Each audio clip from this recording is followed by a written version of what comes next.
Jeremias, Kabanata 11.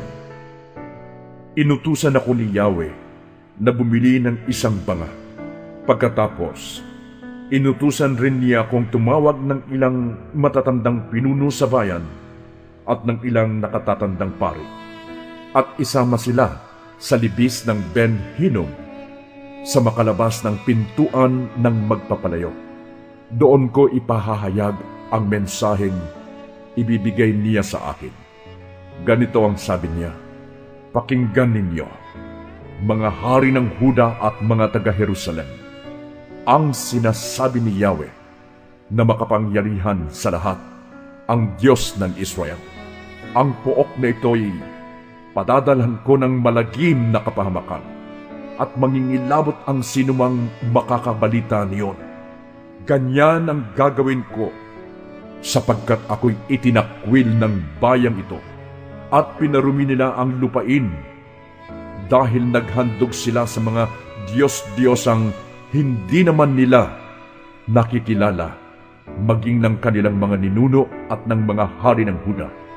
Ang lupaing ito'y tinigmak nila ng dugo ng mga taong walang kasalanan.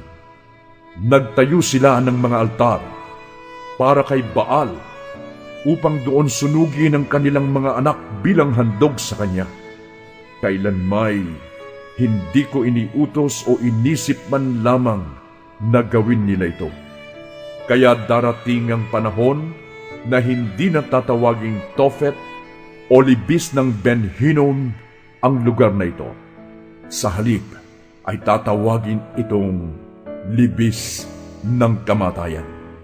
Ako, si Yahweh, ang nagsabi nito. Sa pook na ito'y bibiguin ko ang lahat ng panukala ng mga taga-Huda at Jerusalem. Ipapalupig ko sila sa kanilang mga kaaway, at marami ang mamamatay sa labanan. Ang kanilang mga bangkay ay kakainin ng mga buitre at mga hayop sa gubat.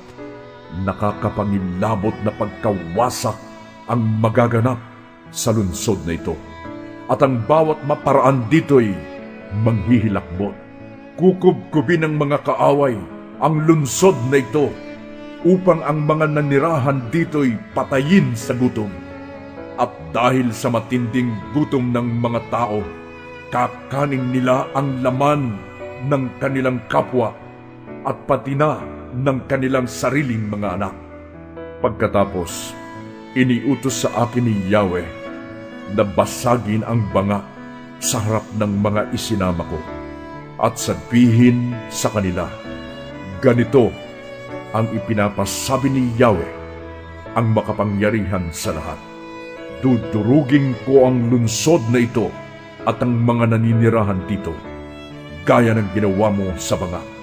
Ito'y hindi na muling mabubuo, pati ang Tophet ay paglilibingan ng mga bangkay, sapagkat wala ng ibang mapaglilibingan sa kanila. Ganito ang gagawin ko sa lungsod na ito at sa mga naninirahan dito. Matutulad sila sa Tophet.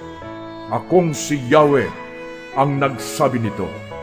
Magiging maruming gaya ng Tophet ang mga bahay sa Jerusalem, ang mga palasyo ng mga hari sa Huda at lahat ng gusali, sapagkat sa mga bubungan ng mga gusaling ito'y nagsunog sila ng kamanyang para sa mga bituin, at nagbuhos ng inuming handog sa ibang mga Diyos.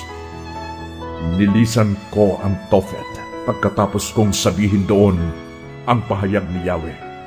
Pumunta naman ako at tumayo sa bulwagan ng templo at sinabi sa lahat ng naroroon, ito ang ipinapasabi ni Yahweh, ang makapangyarihan sa lahat, ang Diyos ng Israel. Ipapataw ko na sa lungsod na ito at sa mga karatig bayan ang lahat ng parusang binanggit ko, sapagkat matitigas ang ulo ninyo at ayaw ninyong pakinggan ang aking sinasabi.